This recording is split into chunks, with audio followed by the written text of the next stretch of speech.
Bonsoir à tous, bienvenue. Ce soir dans Info Politique, on parlera de monoparentalité, on parlera de précarité et on essaiera de voir pourquoi l'association des deux donne une mauvaise image aux mères qui sont en situation monoparentale. Pour en parler ce soir, avec nous, donc Alicia Ayano-Kokonian, bonsoir. Bonsoir. Donc chef d'entreprise. Oui, au rayon de soleil. Au service de la Aide à domicile. Aide à domicile de la personne. On a également Denise Congelosi, j'allais dire une bêtise encore, je suis désolé. Bonsoir Denise Congelosi. Alors, qui est donc avec Alicia Ayano. Et puis on a une mère aujourd'hui en situation monoparentale, Christine Abel, bonsoir. Alors, les chiffres sont... On en fait ce qu'on en veut finalement. 59 000 femmes en situation monoparentale à La Réunion. Est-ce que c'est beaucoup? Est-ce que c'est aussi une traduction de ce qu'est aujourd'hui la société réunionnaise ou la société occidentale? Toutes ces questions, on va y apporter quelques éléments de réponse sans pour autant avoir la prétention de répondre à tout. Alors, on va commencer par une première question. C'est quoi la famille aujourd'hui? Comment définir la famille? Est-ce que c'est la famille classique, la mère, le père, 1, 2, 3 enfants? Est-ce que c'est la famille recomposée, la femme qui arrive avec ses enfants ou le père qui arrive avec ses enfants, un nouveau couple, donc recomposé? Est-ce que c'est ça la famille qu'on voit le plus aujourd'hui? Est-ce que c'est le couple monoparental, ce qui est un oxymore, couple monoparental, donc une personne qui vit avec son enfant? Là, on va parler de la femme, donc de la situation de la femme. Alors, mesdames, qu'est-ce que c'est la famille d'aujourd'hui? Quelle image doit-on avoir ou faut-il avoir de ce qu'on appelle la famille d'aujourd'hui? Qui veut commencer? Alors, la famille, il y a plusieurs... aujourd'hui, la famille peut se présenter sous plusieurs formes. Vous avez le père et la mère, je pense que ça reste quand même le classique. Après, vous avez la famille, le père avec ses enfants ou la mère avec ses enfants, c'est une famille recomposée, avec quelqu'un d'autre qui vient dans cette famille. Et vous avez également aujourd'hui, après il y a une famille aujourd'hui qu'on en parle beaucoup, c'est la famille monoparentale. C'est une nouvelle famille qui s'est reconstituée. Je veux dire, c'est lié à un changement peut-être de société qui fait qu'aujourd'hui, l'actualité est fixée sur la mère monoparentale, parce qu'il existe aussi des pères, mais monoparentalité, c'est peut-être que les personnes sont souvent seules, parce qu'on peut être une mère monoparentale, avoir un compagnon qui vit à l'extérieur de la maison. Je veux dire, on est, comme tout à l'heure tu disais, on est couple, mais après ça demande peut-être une certaine gymnastique, mais on est couple, mais chacun vivant de son côté. Voilà. D'accord. Alors il y a plusieurs cas de figure de la famille. Oui, Alicia a bien résumé, je pense, les différents types de familles. Et vous-même, la famille nucléaire classique, la famille monoparentale, père ou mère seule, avec comme tu disais, des circonstances particulières, parce que parfois ce sont des familles monoparentales qui élèvent seules les enfants, mais il continue à y avoir une relation conjugale, un peu extra-conjugale. Et puis, donc, le père est présent.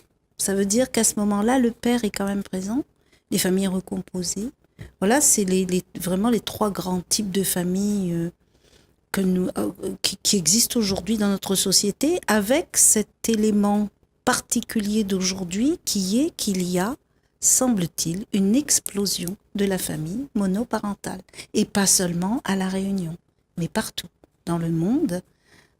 Voilà, donc c'est un fait sociologique. C'est quelque chose qui est en train de se passer dans notre société et qui, semble-t-il, se développe de plus en plus. D'accord. Christine Abel, alors, comment on sent quand on dit moi c'est une famille monoparentale? Comment on ressent? Mais moi, en tant que femme, que j'ai responsabilité mes enfants, 4 enfants, ça se pèse quand même parce qu'on est tout seul. Mais on se débat. Tout seul, c'est-à-dire que le père, il n'intervient jamais, pas un moment, il vient voir si maman il va bien, si maman il va bien, pas amener un petit gâteau, un petit bonbon, rien. Il y a juste une seule dans la bande qui fait un compte. D'accord. Mais l'homme n'est pas 24 sur 24 pas présent. Pas présent? Non. Quand maman est malade, c'est où? Quand maman doit... Tout tombe sur le dos. Oui, et je fais avec. Et j'essaie de débattre pour emmener mes enfants à une vie meilleure. pour plus avancer. Mais quoi On t'a donné les bons exemples. Mais quoi il manque le plus? C'est les moyens, c'est-à-dire un peu d'argent. Ce qui manque, c'est la présence du papa, ou c'est la présence de deux parents qui vivent ensemble pour pouvoir élever les enfants? Normalement, oui, dans une vie commune, c'est ça. Mais quand vous êtes... la vie ne vous sourit pas. Il faut faire avec. On se débat, on fait les deux. Mais c'est pas dire qu'une femme qu'on ne peut pas débattre pour l'éducation de son enfant. On peut, si on veut, on est bien dans la tête, on peut avancer. D'accord, oui, Denise. Je peux poser une question à Marie-Christine. Est-ce que vous êtes une famille monoparentale, donc vous dites que les pères sont pas très présents, c'est ça? Oui. Bon. Est-ce qu'il y a des substituts? Est-ce qu'il y a des oncles? Est-ce qu'il y a des cousins? Est-ce qu'il y a quelqu'un autour dans la famille qui apporte cette partie un peu paternelle? Moi, déjà, je suis une étrangère. Je suis une Mauricienne. Je débat tout seul parce que j'ai pas de famille ici. Et heureusement que si on a des aides, mais tout ça, ça nous ressource un peu en tant que femme. Et moi, je peux dire que l'éducation que je donne, c'est pour avancer et pour aider mes enfants aussi. De bonnes. Normal à quel âge? Le premier, il a 18 ans et la deuxième, il aura 17 ans bientôt. Et la troisième, il a 12 ans et la dernière, il a 10 ans. D'accord. Et l'éducation, depuis combien de temps il est votre mari tout seul? Combien de temps il est tout seul? Depuis l'an 2007. Ouais. D'accord. 2007. Ça fait pratiquement 12 ans. Et d'être tout seul pour élève, quand on est tout seul comme ça, pour élève de marmaille, quoi vous fait bien et quoi vous fait moins bien? Il faut jouer les deux, les deux rôles, le papa et la maman. Mais c'est quand on va jouer le rôle de papa, c'est ça, c'est le plus dur pour l'enfant, pour respecter en tant maman. Mais on a tendance, on a un petit faible par rapport à nous, maman. Un moment, on va dire oui, un moment, on va dire non. Les cœurs, ça tombe. Mais il faut tenir. Tu es un beau Dieu avec les enfants. Il faut avoir de l'autorité, oui, il faut dire toujours tenir. Voilà. Ouais. Quand on peut, on peut. Quand on peut pas, on peut pas. D'accord. Voilà. Et maman, y écoute? Pour moi, j'ai des hauts, des bas. Mais j'emmène, je débatte avec les enfants. J'essaye d'emmener. D'accord. La question, mesdames, c'est est-ce que, à votre avis, quel serait le meilleur statut de couple pour l'éducation? Est-ce que c'est quand on est un couple classique? Est-ce que c'est quand on est en situation monoparentale? Ou est-ce que quand on est en situation de famille recomposée? Qu'est-ce qui est meilleur pour l'éducation? Parce que finalement, quand on regarde, qu'on soit en couple classique, qu'on soit en couple en famille recomposée, qu'on soit en famille monoparentale, l'individu, que ce soit le parent ou les parents, que ce soit les enfants, les problèmes se retrouvent quel que soit le couple. On voit quel que soit l'environnement, les problèmes sont les mêmes. Il faut éduquer, il faut être rigoureux, il faut être ferme, il faut avoir de l'autorité, il faut emmener à l'école, il faut emmener à faire de la musique, le sport. Finalement, quel que soit le couple dans lequel on est, la seule chose, ça dépend de nous, c'est à nous de faire l'effort d'être responsable. Mais ça va être la qualité de la relation que le couple met en œuvre. Ouais. Même si il y a eu une séparation, même s'il y a eu un couple recomposé, même s'il y a l'un qui reste seul, l'autre qui est avec un autre compagnon, ce qui va faire la différence, ce qui va permettre de continuer à élever cette famille, quelle que soit la caractéristique, c'est vraiment ce que les deux parents vont mettre en œuvre pour atteindre des objectifs de bonne éducation pour les enfants. Oui. Mais ça, c'est vraiment dans un monde idéal. Dans un monde idéal. Alors, dans le monde moins idéal, nous dirons que quel que soit le parent, quel que soit le parent, maman, papa, on se retrouve seul. Je veux dire, c'est la relation que nous avons avec nous-mêmes qui va faire qu'on va donner à notre enfant le meilleur. Je veux dire, après, le meilleur n'est pas forcément ce qui est bien pour l'autre et forcément bien pour l'autre. Je veux dire, c'est simplement une question de soi. Je veux dire, si je suis bien, mon enfant va ressentir cette bienveillance. Bon, évidemment, j'aurai moins de difficultés peut-être à le lever. Mais je crois que vraiment, c'est une question, là, on revient, toujours la même chose, à quelque chose, comment comment moi je me définis en tant que personne et comment je me vois. Par exemple, parce que la personne qui est en face de moi, l'enfant, c'est une autre personne. Ça veut dire que c'est un individu avec toutes ses capacités à apprendre. Ça veut dire que si je suis relativement bien avec moi-même, ça va être plus facile pour moi d'éduquer mon enfant, quel que soit l'environnement et quel que soit ce qui se passe autour de moi. Oui, si je suis bien avec moi-même, moi, si je suis bien avec moi-même, si je vais suis pouvoir bien donner avec quelque chose de meilleur. pouvoir être bien mais aussi après, avec l'autre. C'est une définition, bien avec moi-même, c'est une définition. Parce que lorsqu'on parle de famille monoparentale, si deux personnes se séparent, on va dire que les deux personnes, le père et la mère se séparent, si la relation est maintenue, si la relation est de qualité, rien n'empêche une éducation à deux de l'enfant. Oui, bien sûr, bien sûr, c'est quand même l'idéal, parce qu'après, il faut pas oublier aussi que l'éducation d'un enfant, ça demande de l'énergie. Quand on est seul face à un enfant, on est quand même plus appelé à être un peu plus démuni. Quand on est deux, c'est quand même plus facile. Mais aujourd'hui, quand on parle de monoparentalité, par exemple, je parle à La Réunion, souvent les mamans se retrouvent seules avec leur enfant. Alors, c'est pour ça que je disais que c'est après à nous, en tant que femmes, d'être bien dans nos baskets pour pouvoir donner le meilleur à notre enfant. Lorsqu'on parle de monoparentalité et lorsque la femme se retrouve seule, si on parle de grossesse précoce, on parle des jeunes qui ont 16-17 ans, il est évident que là, ce n'est pas un couple déjà. Ce sont deux jeunes qui ont eu une aventure et il y a l'enfant qui arrive. C'est la mère qui va garder l'enfant, ou c'est en tout cas les parents de la jeune mère qui va s'en occuper, généralement.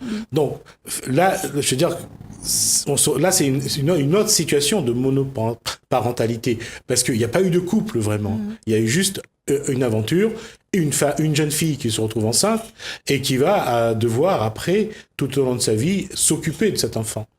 Et c'est pour ça que à ce moment-là, parce que c'est ça à chaque fois que ce qui est dénoncé, que ce soit lors de la journée des luttes pour les droits des femmes, que ce soit lors de différentes conférences sur le social à La Réunion, on parle de grossesse précoce, on parle de monoparentalité. Mais est-ce que ça, c'est vraiment un cas de monoparentalité ou c'est justement une personne qui devient parent parce que elle se retrouve enceinte et parce que maintenant il va falloir s'occuper de l'enfant?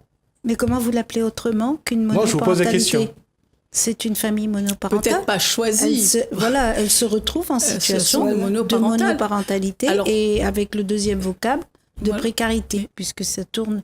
Voilà. Après, je trouve qu'aujourd'hui, quand vous dites que la famille, les parents vont s'occuper de l'enfant, je trouve que c'est très bien pour cette jeune fille, parce que ça va lui permettre au moins de continuer ses études, de pouvoir avoir une formation et avoir un travail. Mais dans la réalité, ça se passe pas forcément comme ça. Souvent, elles se retrouvent elles-mêmes à s'occuper de leurs enfants. Même si elles sont très très jeunes, elles se retrouvent avec un enfant en bas âge. Mais moi, ce que j'aimerais savoir, c'est pourquoi elles font des enfants si tôt. Oh, cette réponse-là... Moi, je pose la question, les raisons sont souvent psychologiques, c'est souvent l'environnement, il y a la précarité, il y a la promiscuité, il y a la souffrance, il y a le manque d'affection. Il y a beaucoup d'éléments aujourd'hui qui peuvent expliquer que demain, une personne a envie de créer une famille, souvent parce que lui, la personne se sent seule, se sent sans amour, présence, et pense que c'est le moment de construire inconsciemment ou consciemment, combler un vide. Oui. Ça, c'est souvent, on ne peut pas, malheureusement ou heureusement d'ailleurs, il y a encore le libre arbitre. La personne même à 16-17 ans peut vouloir concevoir une famille. Il n'y a pas forcément en même temps que ce grand besoin d'amour, d'affection, de se retrouver en présence d'un enfant et d'un homme. Je pense qu'en même temps, il n'y a pas forcément, à ce moment-là, ça ne veut pas dire que ça ne va pas venir au cours des années. À ce moment-là, il n'y a pas la conscience de ce qu'il y a, ce que ça va entraîner comme conséquence. Voilà. Parce qu'il y a l'émotion d'abord. La première chose qu'on essaye de vivre, ce sont ces émotions. L'affectif. Surtout à cet âge-là. On veut combler un vide. Oui. On veut combler un vide, mais après, aujourd'hui... nous, on est là pour parler des conséquences quand même. Je veux dire, même si on comble ce vide, il y a quand même toutes les conséquences qui vont en découler de ça. Parce que le fait de mettre un enfant au monde, C'est pas de donner des leçons, pas du tout. Il y a quand même une responsabilité. Puisque ce qu'on voudrait, c'est changer le schéma. Vous disiez tout à l'heure, vous donnez le meilleur de vos enfants pour que vos enfants, puisque en tant que maman ou voilà, parents, on a envie du meilleur pour nos enfants. Mais on peut donner le meilleur quand nous-mêmes, on est bien pour le faire. Je veux dire, quand on est très jeune et que on a une difficulté déjà à se situer dans la vie, on a un enfant, qu'est-ce qu'on va lui donner ? Qu'est-ce qu'on va lui donner ? Parce que tout ce qu'on voudrait... Vous savez, moi, je parle des chiffres. 2010, ils ont fait des ateliers à La Réunion où ils ont rendu, par rapport justement à la monoparentalité, la violence faite aux femmes. Et on arrive en 2019. Aujourd'hui, les chiffres sont exactement les mêmes. Rien n'a bougé. On a 59 000 femmes en situation de monoparentalité et dans la précarité. Beaucoup moins que les hommes. Les hommes sont très, très peu. Je veux dire, on en est toujours pareil. Qu'est-ce qui se passe ? Il y a quand même 10 ans qui s'est passé. 10 ans, il n'y a pas grand-chose. Bon, 10 ans, c'est pas grand-chose pour certaines. Pour moi, ça me semble énorme, puisqu'au contraire, on est quand même dans quelque chose qui est répétitif. Et surtout qu'en même temps, on voit quand même qu'on rajoute des mots derrière, précarité, manque... Oui, mais d'un point de vue... Aïssa Yano, je m'excuse de vous interrompre, mais il y a une chose qui est vraie. L'image a changé quelque part. On ne regarde plus avec le même mépris les jeunes filles ou les jeunes qui font des enfants. Aujourd'hui, c'est presque devenu quelque chose que le monde a accepté. La seule chose qu'on n'accepte pas, c'est quoi ? C'est la précarité, finalement. Oui, bien sûr, mais on a accepté parce que, évidemment, vous savez, quand vous êtes une seule dans un village à avoir un enfant, je trouve ça extraordinaire, c'est ce qui se passait avant. Aujourd'hui, ça s'est tellement multiplié, c'est devenu comme une habitude. C'est comme si c'était quelque chose qui était du domaine comment on peut appeler ça, vous savez qu'il y a des choses qui se répètent comme ça, c'est comme ça, les choses ne peuvent pas être autrement. Je ne dis pas que le couple doit être, mais en même temps, ça doit être pensé et réfléchi. Je veux dire, moi j'ai rencontré des jeunes femmes, certains vivent vraiment très difficilement. Je veux dire, c'est pas entrer dans leur vie, c'est pas évident, parce que si on était un petit peu plus armés, peut-être, on ferait des choix différents. Vous voyez, c'est la question que je me pose, c'est comment arriver à ce que les jeunes femmes puissent faire des choix différents. Alors, puisqu'on y arrive là, est-ce que c'est le problème de la précarité aujourd'hui ? Est-ce qu'il faut d'abord se poser la question, est-ce que psychologiquement, elles sont prêtes à ça ? Aussi bien la grossesse que de l'éducation de l'enfant. Psychologiquement, est-ce qu'elles ont déjà terminé la construction de leur personnalité ? Est-ce qu'elles ont le trait de caractère pour pouvoir pour pouvoir être maman, s'occuper ? Est-ce que déjà elles sont bien avec elles-mêmes ? Est-ce qu'elles n'ont pas fait cet enfant plus pour combler un vide affectif plutôt qu'un désir de maternité ? Il y a quand même beaucoup de questions, et la question est là. Finalement, quel est le problème dans la société réunionnaise ? C'est que souvent, on lie précarité avec monoparentalité, surtout dans les cas de grossesse précoce. C'est à ça l'image qui gêne un peu peut-être. C'est une image qui est gênante, mais en même temps une image qui est réelle. Puisque quand vous êtes en situation de monoparentalité, j'aime pas trop ce mot, mais enfin bref, monoparentalité, souvent quand vous avez une grossesse précoce, vous avez quitté l'école très tôt. Ça veut dire que vous avez pas de formation ou très peu de formation. Vous avez des enfants en bas âge, malgré tous les efforts qui ont été faits, mais les horaires sont pas flexibles au niveau des crèches pour pouvoir garder vos enfants. Vous vous retrouvez forcément, on vit dans un monde où on a besoin d'argent pour vivre. Même si vous avez les allocations familiales ou autres, ça ne suffit pas. Je veux dire, c'est un leurre de dire qu'on ne peut vivre que de ça aujourd'hui. Voilà, c'est pas possible. Si vous avez 2 ou 3 enfants ou 4 enfants, vous survivez, vous ne vivez pas. Mais vous pouvez pas. Et puis en face de vous, vous avez aussi des entreprises qui vont pas forcément tous adapter les horaires de travail à la maman qui a ses enfants à aller chercher. Puisque faut pas oublier, tout à l'heure vous disiez, oui, la famille. Oui, mais aujourd'hui, on voit très bien que les familles sont moins impliquées qu'avant. Avant, même si les familles étaient mécontentes de cette situation de monoparentalité, les familles, se serraient les coudes, on allait quand même Quand on parle famille, on parle bien sûr de la grand-mère, des tantes, des cousins, cousines. Voilà. Alors pourquoi, il y a aussi une chose qu'il faut dire, si dans les Hauts de la Réunion, il y a encore des endroits où la famille grandit et développe et construit des maisons sur le terrain familial, ce n'est plus le cas aujourd'hui. Il y a ceux qui vivent en appart, ceux qui descendent en ville. Il y a aujourd'hui chacun, quand on trouve un bout de terrain, parfois c'est très loin de la famille. Il y a aussi une évolution de cette situation à La Réunion. C'est vrai que la famille a été disloquée géographiquement. Oui. Oui, mais après, ça fait partie aussi de ce changement de monde. Hein. Je veux dire, aujourd'hui, vous savez, si vous vivez dans les Hauts, peut-être que vous avez envie aussi de vivre en ville, de profiter de tous les avantages de la ville. Ça, je peux comprendre. Mais ce que j'aimerais revenir, c'est comment arriver, si vous voulez, à mettre vraiment, parce que j'ai l'impression que vous n'aimez pas beaucoup le mot précarité, mais elle est là, elle est là. Elle est là, on ne peut pas enlever ça du modèle, enfin, du c'est pas un modèle, du contexte. Alors, avant d'y venir, Christine Abel, la question c'est, est-ce que vous travaillez ? Non. Alors, donc les revenus, c'est les revenus, les allocations familiales. Oui. D'accord. Et est-ce que les suffisants ou pas suffisants ? Pour dire les deux côtés, mais il faut faire des efforts, il faut faire la ceinture. Oui. D'accord. Parce que les ados, plus ils grandissent, plus il a besoin. Et du coup, nous, en tant que maman tout seul, on s'est débattre de faire tout le moyen possible pour donner notre enfant. Mais ça retourne à la case de départ, de temps en temps. On réclame toujours plus, on veut toujours plus. Mais on veut dire, on peut ressortir. C'est pas rien que machin, mais il faut... Quoi aujourd'hui, Denise, tu me termines la question, après on va sur la parole. Est-ce qu'aujourd'hui c'est le basket avec la marque? Est-ce que c'est le dernier smartphone? Ah non.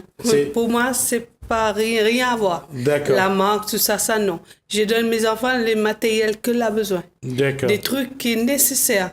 C'est pas pour dire faire une fantaisie, mettre le manque ou un casquette tel marque. Non, parce qu'on n'a point le moyen. Pas de moyen. Non, d'accord. Parce qu'on préfère éduquer nos enfants en temps pour qu'ils s'enlient bien dans sa peau et aussi... Christine, est-ce que demain, si vous trouvez un travail, vous préférez travailler ou vous préférez rester chez vous pour occuper les 4 enfants que vous avez là? Comme mes enfants sont en train de grandir, j'aimerais bien avoir un petit travail. D'accord. Au moins ça me pousse de plus et développer mes budgets que j'ai envie de faire pour mes enfants et moi-même. D'accord, oui, Denise. En fait, c'était exactement là-dessus que je voulais rebondir, parce qu'on en a parlé un peu avant avec Christine, et je lui posais la question, mais dans l'étude de l'INSEE, on mettait en exergue le fait qu'arrivé à un certain moment du mois, il n'y avait pratiquement plus rien. Et bien avant la fin du mois. Et je lui disais, mais comment vous vous débrouillez? Est-ce que vous arrivez à gérer votre budget? Elle me dit oui, et je dis, mais comment vous faites? Et en fait, c'est ce qu'elle vient de dire. Je fais des choix. Je privilégie l'éducation, je privilégie l'alimentation. Elle a raconté, par exemple, que les enfants, ils mangent à table tous ensemble. C'est pas chacun son tour. C'est pas des téléphones portables à 1 000 €. C'est pas, voilà. Elle a une façon de gérer le budget, d'après ce que j'ai compris et qu'elle vient de dire, qui fait que elle arrive à garder une espèce d'équilibre, sans doute instable. Mais moi, j'en connais des jeunes... Enfin, nous, on parlait beaucoup de grossesse précoce. Je pense que dans votre cas, c'était pas tout à fait peut-être le problème de la grossesse précoce. Donc, il y a aussi des familles monoparentales qui ne sont pas, mais qui sont des couples qui ont éclaté. Et moi, je connais des jeunes femmes, pas forcément des grossesses très précoces, mais des toutes jeunes femmes qui ont des enfants, et qui arrivent à jouer comme ça sur des budgets et à rester en équilibre et à ne pas être dans la précarité. Et certaines, soit par moment c'est avec les minima sociaux, par moment elles vont travailler, emploi aidé, etc. J'en connais qui ont passé le permis de conduire, qui se sont acheté une petite voiture.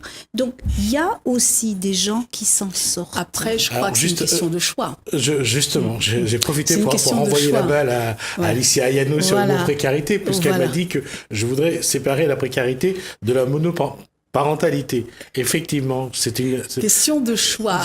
Juste dire une chose. D'abord, vous êtes donc la responsable, la directrice d'une structure de service à la personne. Oui. Vous employez 90% de femmes. De femmes. Donc, il faut adapter. Là, vous le faites parce que je pense qu'on appelle ça solidarité féminine. Vous faites tout pour que ces femmes-là aient un emploi du temps flexible, modulé en fonction de leurs aussi besoins personnels. Quand il faut aller déposer l'enfant à l'école, il faut aller les chercher à l'école, il y a les cours de musique, il y a les cours de sport. Ça, c'est une situation. Mais on est bien sur une problématique posée à tous les couples. Ah oui. C'est-à-dire, cette précarité dont on parle, elle est la même pour toutes les personnes. Bien sûr, si on a beaucoup d'argent, cette précarité ne se pose pas. Mais pour tous les couples, que ce soit des couples qui sont classiques, des couples recomposés ou des couples monoparentales, la question, elle est la même. Oui, la question est la même. Comment faire le choix et comment bien gérer le budget qui nous est donné? Oui, la question est la même pour un couple, mais quand on est toute seule à ramener un salaire, c'est quand même, on est plus exposé quand même. Je veux dire, si on est deux à avoir un salaire, c'est même si le salaire est très peu, hein, je veux dire aujourd'hui il faut quand même je ne sais pas avec combien on vit très bien, je ne vais pas entrer dans ce débat, mais on peut, quand on est deux on peut compenser, mais quand on est seul, c'est que sur soi c'est quand même un peu plus compliqué. Je ne dis pas que c'est facile pour les couples, c'est moins facile pour les mamans seules, mais je crois que c'est quand même compliqué, même si aujourd'hui on a une vision. Moi je pense qu'il y a une vision de la société. Quand on regarde ces jeunes femmes avec des enfants, il y a surtout une espèce de jugement qui s'installe. Ah oui, elles ont 4 enfants, elles touchent les minima sociaux, elles devraient s'en sortir. C'est faux. Je veux dire, c'est pas parce qu'on touche les minima sociaux qu'on s'en sort, et surtout qu'on devrait, et puis de toute façon, on en a parlé, je veux dire, c'est le système qui le veut. Je veux dire, elle touche les minima sociaux parce que ça existe. Hein. Je veux dire, si ça n'existait pas, elle en profiterait pas. C'est comme dans tout. Juste pour faire un point là-dessus. Quand on dit que le système le met en place, ce système met en place beaucoup de moyens aussi bien pour les chefs d'entreprise qui ont droit à des subventions avec l'État, qui ont droit à des subventions avec les collectivités, aussi bien on le voit lorsqu'on paye ses impôts, on a droit à des abattements en fonction des tranches, en fonction des nombres d'enfants qu'on a, en fonction, il y a des gens qui se marient pour pouvoir payer moins d'impôts, ça aussi c'est vrai. Donc c'est vrai qu'aujourd'hui il faut plus avoir cette vision des choses comme quoi les gens, certaines femmes qui font un enfant juste pour avoir des enfants. Voilà. Ça, après, c'est une construction mentale. Ce n'est pas une vérité aujourd'hui. C'est la construction mentale de celui qui regarde et qui juge, qui dit, vous voyez, bien sûr, elles ont fait leurs enfants, elles ont qu'à assumer, elles veulent profiter du système. Non, personne ne veut profiter du système. Il est là, le système. Il est là. Il a été mis là pour beaucoup de choses d'ailleurs, comme vous venez de le dire. Mais sinon, ça serait vrai aussi pour les politiques qui se font élire pour avoir de bons salaires. Évidemment, je veux dire, tout le monde en veut du mieux. Après, chacun sa variable. Moi, je crois que c'est là. Chacun a une variable dans la vie, que écoutez, je peux avoir des allocations familiales, je vais faire mes enfants. Et après, comme je l'ai dit, c'est un leurre, parce qu'on ne peut pas élever un enfant aujourd'hui avec tous les besoins qui autour, les écoles qu'il faut payer, tout ça, on peut pas. Je veux dire, il faudra bien qu'à un moment donné qu'on fasse un autre choix, se diriger vers l'emploi pour pouvoir compenser le manque qu'on a.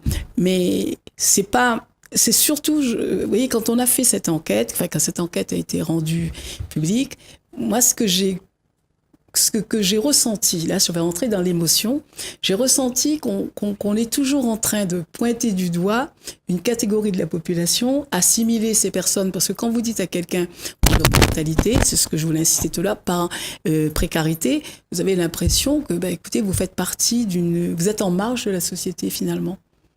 C'est une marginalisation. C'est comme un ghetto, vous êtes un ghetto, vous êtes dans un ghetto, vous n'allez pas vous en sortir, qu'il faut absolument que d'autres décisions vont être prises pour vous aider à s'en sortir, alors qu'aujourd'hui, je crois que c'est vraiment une question d'individualité. Christine, où dans la société ou bien exclue de la société? Moi, puisque il faut moi qu'ils ne mettent pas devant pour avancer avec la société. Je reste dans mon coin, je ne fais pas rien.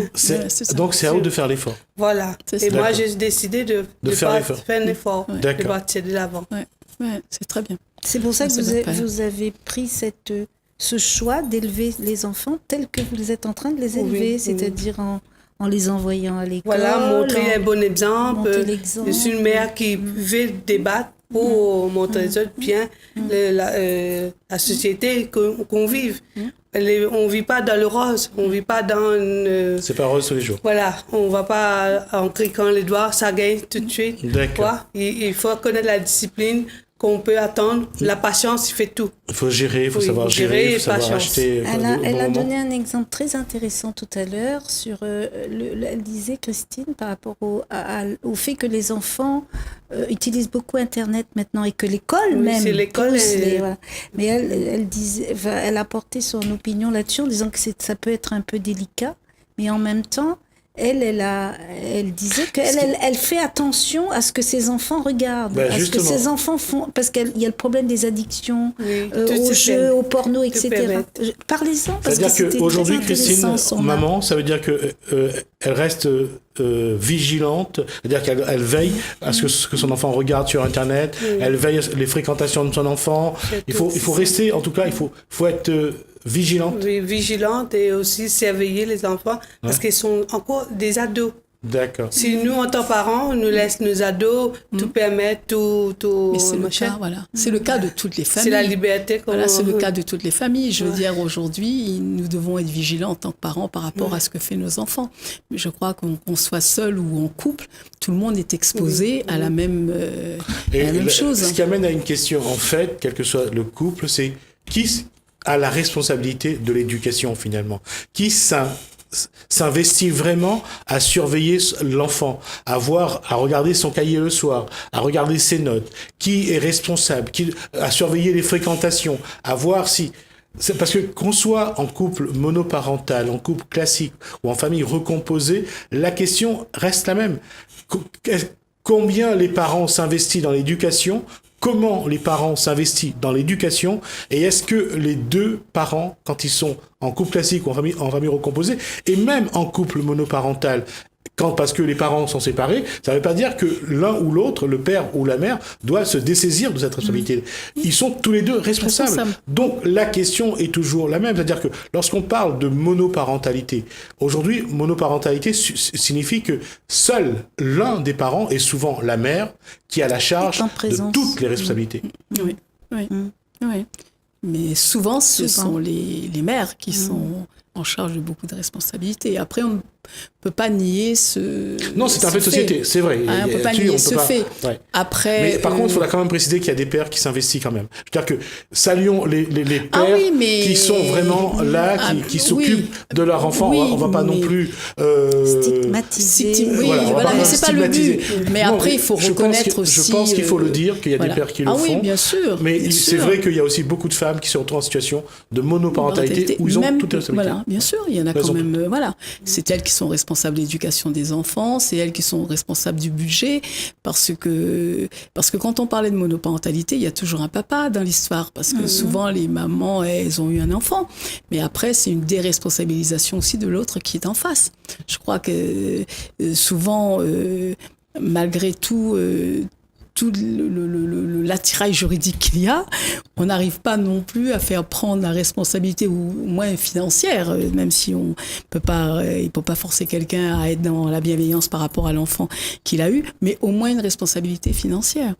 Je veux dire, malgré tout ça, je pense qu'il y a des mamans, soit qui n'osent pas, ou pour des raisons où j'aurais bien aimé leur poser la question, le faire, parce qu'il y a quand même toute une législation qui est là quand même pour obliger, j'aime pas ce mot, mais pour quand même que celui qui a fait le père subvient quand même aux besoins de son enfant, même s'il n'est pas là physiquement, mais il peut subvenir aux besoins de ses enfants.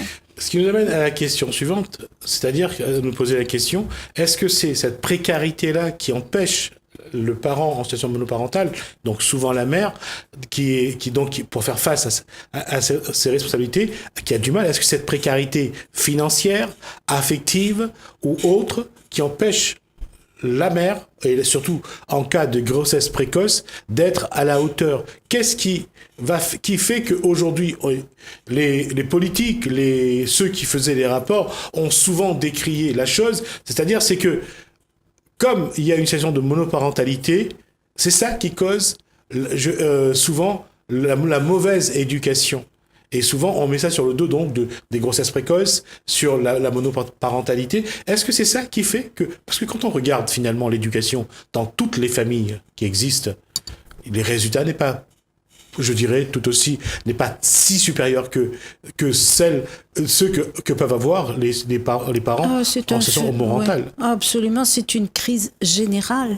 C'est une crise sociale importante au niveau de la prise en charge des enfants par leur famille. Il y a tout le monde le dit, tout le monde le sait, il y a une espèce d'éclatement de la famille, il y a des difficultés pour rentrer dans l'autorité parentale, il y a beaucoup de problèmes soit de délinquance, soit d'enfants qui sont un peu laissés pour compte, des soucis scolaires.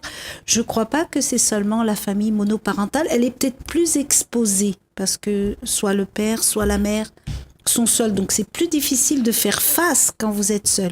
Mais je crois que c'est un phénomène général. Et c'est un phénomène général qui n'affecte pas que la Réunion. Et surtout, ce qui est magnifique dans les statistiques, lorsque c'est un jeune qui fume un joint, on voit qu'il est d'une famille précaire, monoparentale, c'est plus facile d'additionner et ça c'est égal à 2, alors que si c'est un jeune d'une famille bourgeoise où que les parents sont déjà bien à la place, si lui fume un joint, c'est pas grave. Donc, on a aussi le regard de la société sur les individus. Oui, le regard de la société puis les statistiques. Les statistiques qu'on fabrique comme on a envie.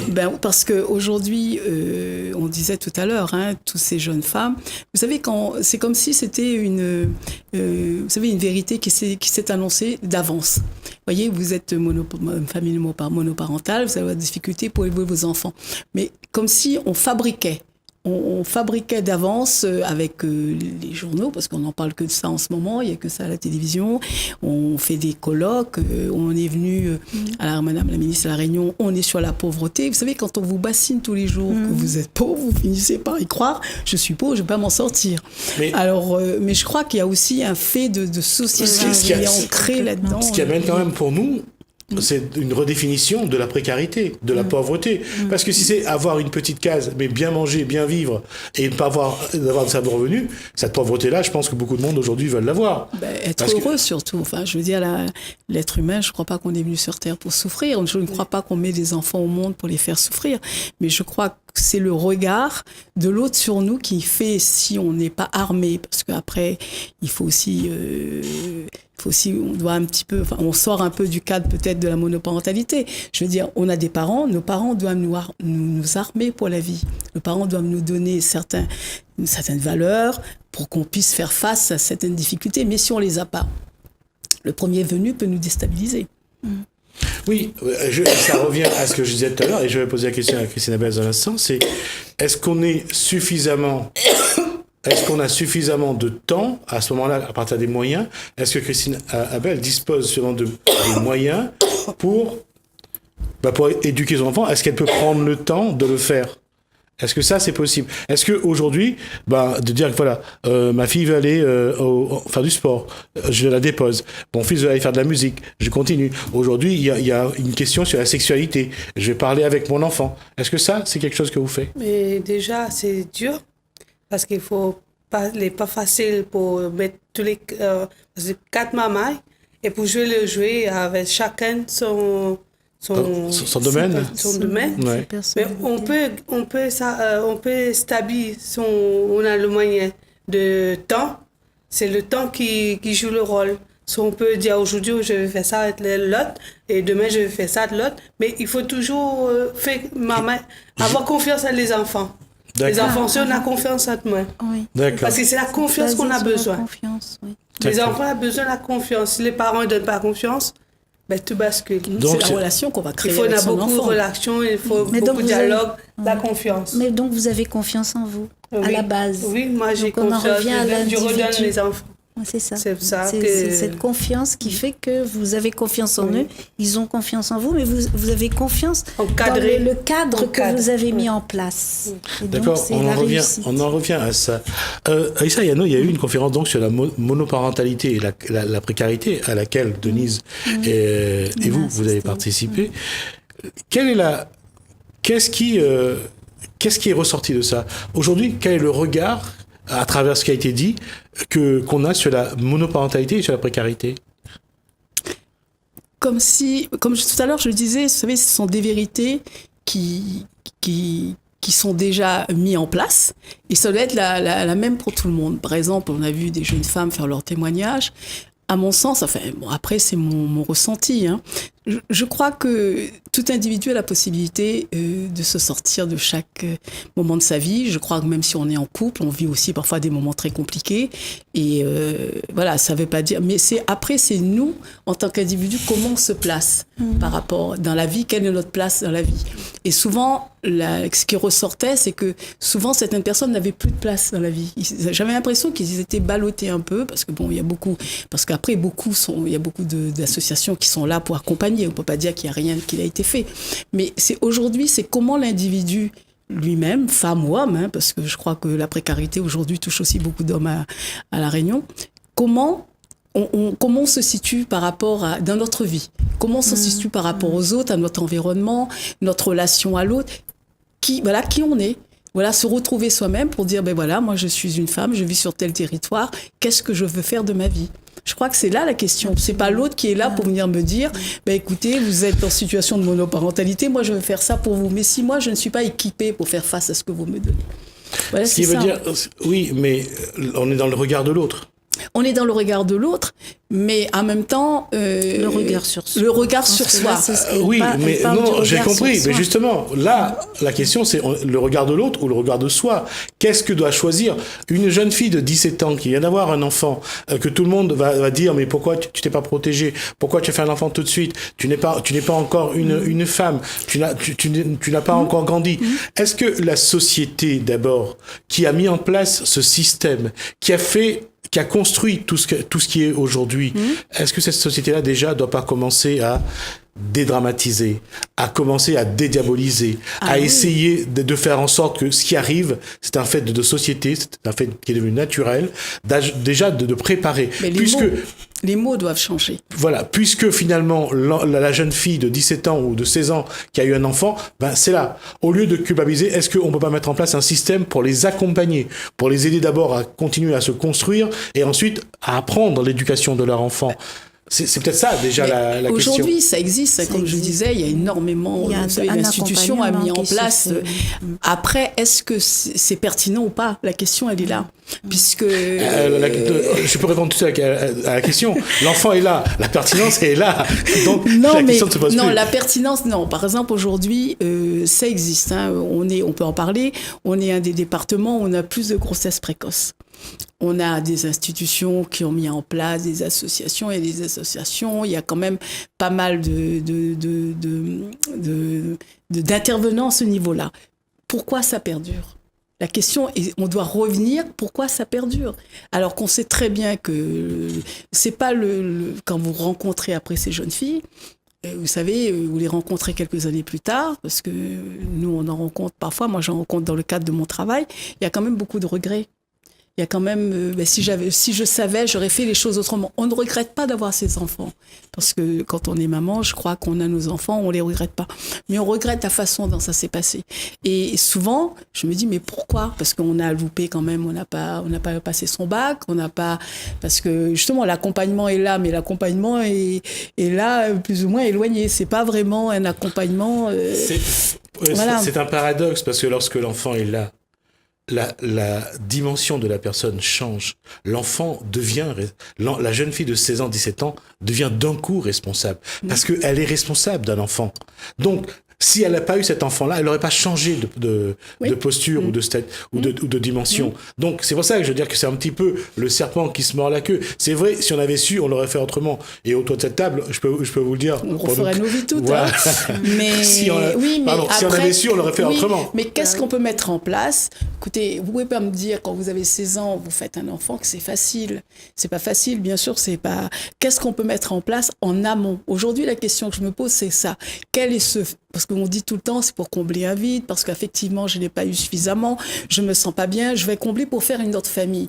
Mais une autre famille, c'est une responsabilité. À ce moment-là, la jeune personne est dans l'émotion, pas dans la réflexion. Je comprends tout ça, je comprends, mais qu'est-ce qu'on pourrait faire? Je veux dire, au niveau éducation, au niveau, je veux dire, elles vont à l'école, elles rencontrent des responsables. Qu'est-ce qu'on pourrait faire? Parce qu'à un moment donné, on sent bien que l'enfant est en perdition. Je veux dire, on peut pas me dire qu'un gamin se réveille un matin, il y a quand même quelque chose qui s'est passé. Les premiers qui sont là pour ces enfants-là, c'est leurs parents. Si les parents ne voient pas, personne ne peut voir. Voilà. On peut partir un peu à l'envers, à savoir ces jeunes filles qui rentrent dans cette situation, elles ont plein d'amis de leur âge qui ne rentrent pas dans cette situation, Voilà. qui Oui, ne font bien pas sûr. de grossesse Pourquoi tel précoce. individu va le faire et l'autre va pas le faire? Elles ont un espèce d'objectif. Alors, il y a peut-être le fait de l'éducation, peut-être qu'elles parlent avec leur famille, etc. Mais elles développent. Est-ce que c'est parce qu'elles ont un modèle devant elles, un exemple? Elles développent un goût, par exemple, pour les études, pour la formation. Elles se projettent plus dans quelque chose. Elles sont comme toutes les autres filles. Elles aiment être avec les garçons, elles aiment avoir une sexualité, etc. Mais c'est comme si c'était pas le but premier, pour l'instant, n'est pas de fonder une famille, n'est pas d'avoir un enfant. C'est de faire des études, c'est de se projeter dans une vie professionnelle. Moi, quand je regarde, Alors, je regarde voilà. ces chiffres, moi, c'est comme si c'était une fatalité à La Réunion. C'est vrai, quand je les ai entendus parler, comme si on était dans une espèce de fatalité, ben ça nous arrive, ben c'est comme ça. Non, enfin, moi, je ne crois pas en ce genre de choses. Je pense que les choses peuvent changer. On ne peut pas tout contrôler non plus. On ne maîtrise pas tout. Mais bien sûr, on ne peut pas tout contrôler. Mais par exemple, je veux dire, aujourd'hui, ces chiffres, c'est partout. Partout, tout le monde en parle. Ah oui, mais vous savez, à La Réunion, 59 000 personnes qui sont en situation de monoparentalité, elles sont exposées à la pauvreté, elles ne sont pas formées. Il y a aucun moment, j'ai entendu quelque chose de positif. À aucun moment. Aucun moment, j'ai entendu un mot positif. J'ai entendu quelques personnes qui ont réussi à s'en sortir. Encore heureux. Il y avait des exemples encore de heureux personnes qui sont bien sortis, mais très difficile, très compliqué. Très compliqué comme parcours. Voilà, elles très compliqué. Signalé, alors qu'il y a on n'entend pas, parce qu'il y a des femmes qui s'en sortent très bien. Je veux dire, on pourrait mettre aussi en avant. Voilà, Marie-Christine, qui est là aujourd'hui. Mais c'est ça qu'il faut aussi. Il faut dire, écoute, on n'est pas tous. Ceci étant, elle n'a pas eu ses enfants à 17 ans. Alors, non, mais moi, c'est à 19 ans. D'accord. Mais c'était voulu, je pense que c'était un mariage. C'est un couple. Ah oui, oui. D'accord. Voilà. C'est pas la même situation, peut-être, j'en sais rien. Mais non, c'est pas une fatalité. Moi, je voudrais dire que c'est pas une fatalité. On ne peut pas tout contrôler, certes, mais c'est pas une fatalité. Je veux dire, les femmes, on n'est pas tous. Voilà. Quelle serait alors la posture à avoir, Alicia Yano, dans cette situation-là? Aujourd'hui, il faudra quand même qu'on essaye de se positionner par rapport à ça. Ce n'est pas une fatalité, je suis d'accord. Mais qu'est-ce qu'il y a à faire? Qu'est-ce qui pourrait être apporté de plus entre tout ce qui est fait au collège pour parler sexualité, pour parler préservatif, pour parler contraception? Qu'est-ce qu'il faut faire de plus pour que la jeune fille, lorsqu'elle décide de passer, de vivre une sexualité, elle ne se retrouve pas enceinte? C'est la famille. C'est le rôle de la famille. Ça peut pas. Au collège, c'est bien. Au lycée, c'est bien. Partout, c'est bien. À l'école, c'est le dialogue. Moi, j'ai été comment les parents se situent par rapport à leurs enfants. Comment vous êtes, vous, en tant qu'individu? Je veux dire, comme si c'était une vérité aujourd'hui. Ah ben oui, je peux plus élever mon enfant. C'est dur, c'est difficile. Le monde a changé, mais l'être humain est toujours le même. Oui, mais l'être humain, si on regarde la société occidentale, avec un système français, avec des moyens qui sont donnés à tous les étages, des aides qui vont un petit peu pour ceux qui sont en bas et beaucoup pour ceux qui sont au-dessus, là, on a l'impression quand même que tout est fait pour créer une société très inégalitaire. Très inégalitaire, où on multiplie les pauvres pour enrichir les riches aussi. Il faut voir comment dans cette... On a toujours le choix. Non, j'ai pas dit le contraire. J'ai dit que la société participe aussi à la mise en place de ces strates où on donne des revenus de transfert. Aujourd'hui, on parle du revenu universel. Il y a les bénéficiaires du RSA. On donne des moyens, mais on donne très peu à ceux qui en ont le moins, alors qu'au-dessus, pour ceux qui en ont, on voit que l'État est beaucoup plus généreux. Beaucoup plus généreux. Oui, mais quand on a dit ça, qu'est-ce qu'on fait? Si moi, en tant que citoyen ordinaire, vous savez, comme je le disais, je suis ordinaire, j'ai une entreprise dans une ville où le taux de chômage explose. Chacun peut faire aussi. Je veux dire, on peut pas non plus, on va pas changer les choses. Je veux dire, le monde, depuis que le monde est monde, ça a toujours été. Il y a toujours eu des riches et des pauvres. Il y a toujours des gens qui ont profité de la pauvreté des autres, de la méconnaissance, de leur voilà. Il y a toujours des gens qui ont profité de ça. Mais aujourd'hui, qu'est-ce qu'on en fait? Qu'est-ce qu'on fait? Je veux dire, chaque individu La peut question, faire à sa elle est mesure. simple. Si, la question est simple. Est-ce que on essaye de croire que des jeunes filles de 16, 17 ans sont capables d'être responsables à cet âge-là, ou est-ce qu'on demande à leurs parents d'être capables d'être responsables pour leurs enfants, quel que soit lors des grossesses précoces, ou alors simplement dans l'éducation, Moi, je à un trouve moment ou à un autre. il faut aussi aujourd'hui revenir à des valeurs, peut-être Des que ça va faire fondamentaux. fondamentaux. Ça veut dire que les Ce sont parents, les vous parents êtes qui- responsables c'est de les vos parents enfants. qui élèvent les C'est enfants. nous qui les mettons au monde. Quand on les met au monde, c'est pas quelqu'un qui nous dit de venir faire un gosse. C'est nous qui le faisons. Nous décidons de le faire. Nous sommes responsables. Après qu'il y ait des aides qui sont là, on vit dans un système solidaire, tant mieux. C'est un Voilà. C'est un accompagnement. accompagnement. C'est pas plus. Mais nous On sommes a les besoin. premiers responsables. Nous sommes les premiers, enfin, je veux dire, on devrait être intimement persuadé de ça. On met un enfant au monde qui devient une personne dès qu'il le met au monde, mais après, c'est à nous de l'équiper pour affronter ce monde. Je veux dire, aujourd'hui, on parle de grossesse précoce. Je veux dire, ça peut arriver à n'importe qui, même dans ma famille. Moi, j'ai une fille. Bon, aujourd'hui, elle a 20 ans, ça peut plus, mais ça aurait pu, parce que bon, on ne maîtrise pas toujours tout. Mais je veux dire, après, c'était à moi d'accompagner D'être mon enfant. attentive, Même si ça de me convient parler. pas, même si le regard du voisin ne me plaît pas, mais c'est quand même mon enfant, c'est à moi de faire face. Aujourd'hui, la loi aussi, enfin, nos institutions aussi enlèvent aussi aux parents, on les allège de cette responsabilité en leur disant, bah, écoutez, vous pouvez plus les frapper, vous pouvez plus. Alors Voilà, les gens c'est se droit cachent derrière qu'on tout ça. apprenne. Les gens se cachent derrière tout ça. Il y a, mais moi, je il y a peux une plus. peur, effectivement. Ben oui, Pour mais- certains parents, il y a également une peur. Oui, mais Ça, à, c'est une vérité. à une certaine époque, je veux dire, moi, je vis dans une famille où cette peur n'existe pas. Oui. Ah, moi, voilà. Oui, c'est pas, Voilà. c'est pas la peur c'est Voilà, de c'est dire, ça. je suis responsable, je prends ma Voilà, responsabilité. je prends la loi responsabilité. prendra les siennes. Voilà. Mais ça aussi, après, il faut aussi qu'on se redresse aussi en tant qu'individu en disant, c'est mon enfant, la vie n'est pas facile, mais il faut que je lui donne toutes les armes nécessaires pour pouvoir faire face à cette vie. Mais si on est timoré, on veut pas, on attend, ah ben oui, l'État ne fait pas, l'autre ne fait pire, ne fait pas, l'autre fait... Ça fonctionnera pas. Aujourd'hui, chacun d'entre nous doit se relever. Et puis doit regarder en face un peu les choses, même si c'est compliqué, parce que c'est compliqué pour tout le monde. Hein. C'est pas simplement pour l'un ou pour l'autre, c'est compliqué pour tout le monde. Mais qu'est-ce qu'on fait ? Qu'est-ce que moi, en tant qu'individu, je fais ?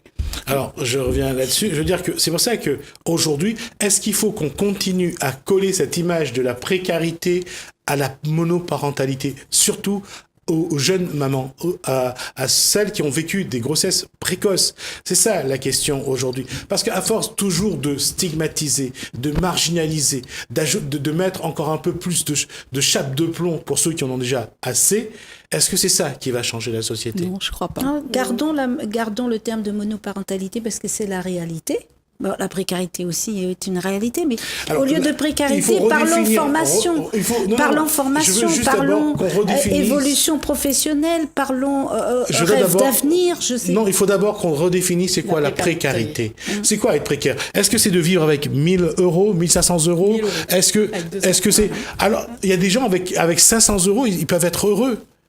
Parce que autour, ils sont capables de créer un monde qui leur apporte suffisamment pour pouvoir vivre avec 500 euros.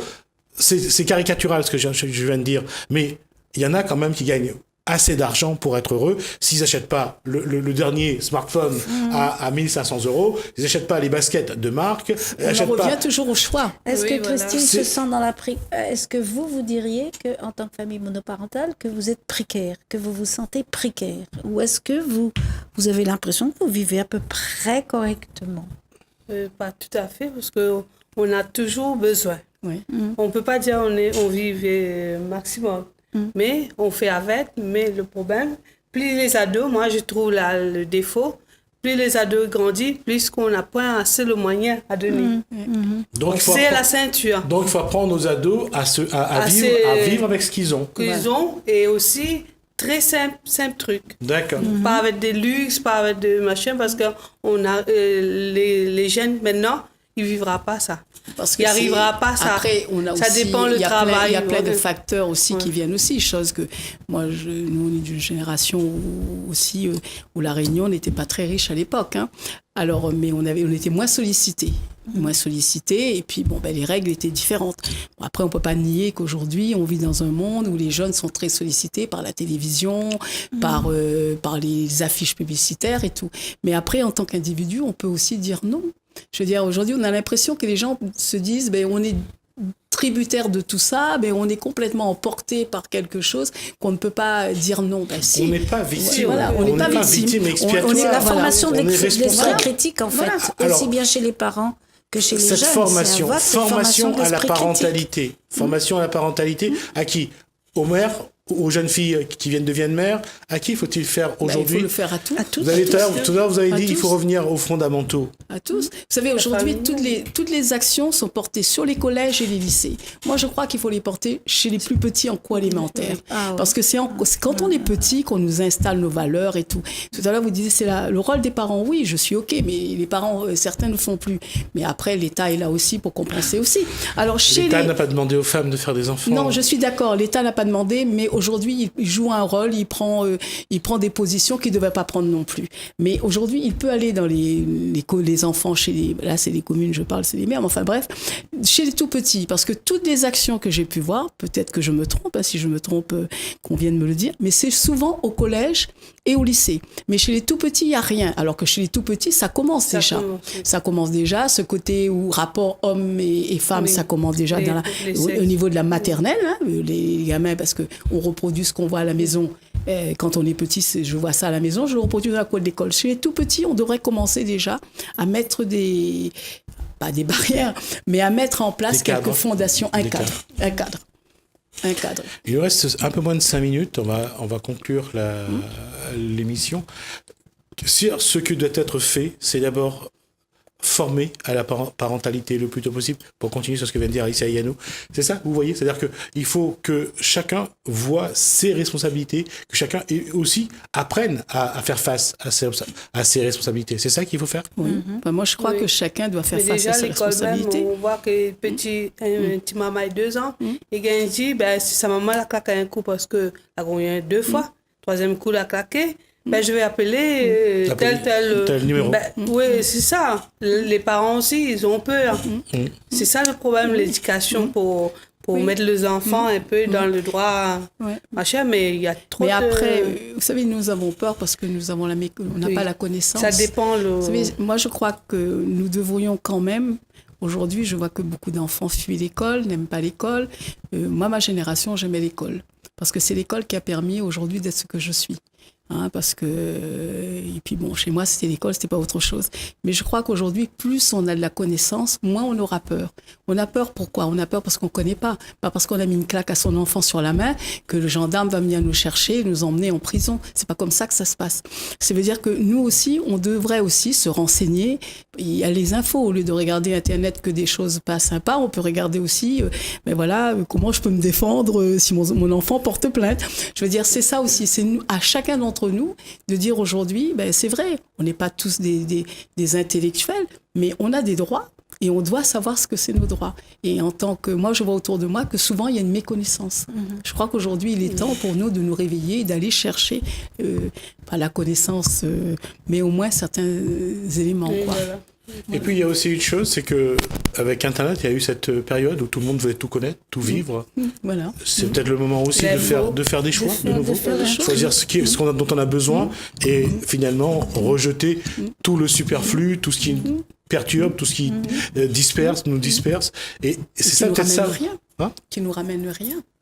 Oui, parce que finalement, passer des heures sur Internet parfois, c'est juste ne pas chercher, mais continuer à rester face à un écran. Et d'ailleurs, on voit aujourd'hui, en tout cas, c'est un élément qu'il va falloir prendre en compte, les jeunes qui ont de plus en plus de problèmes avec leurs yeux et qui vont de plus en plus tôt chez l'ophtalmo parce qu'ils ont les yeux vissés sur l'écran pendant des heures, et alors que les yeux ne sont pas encore totalement terminés. C'est quelque chose qu'il faut prendre en compte. On voit bien qu'aujourd'hui, c'est une question de choix, de prise de responsabilité, et je pense qu'à ce niveau-là, et à tous les niveaux, il ne faut surtout pas aujourd'hui stigmatiser les parents pour autant. Il faut juste se dire qu'aujourd'hui, il y a une prise de conscience à avoir, et qu'à tous les niveaux, chacun doit faire quelque chose pour faciliter le travail de l'ensemble, à moins que cette société ne rêve que d'une chose, c'est de fabriquer ces précaires pour pouvoir dormir tranquille et savoir qu'ils n'auront pas trop à dépenser. Ça, c'est une réalité aussi, effectivement. Mais ça sera une autre question. On aura l'occasion d'y revenir. Merci à Alicia Ayano. Merci à Christine Abel. Merci à Denise Cangelosi. Voilà, je l'ai dit correctement. Merci à vous de nous avoir suivis. Merci Hélène. Merci François. Continuez bien votre soirée sur Télécréole. Je vous dis à bientôt.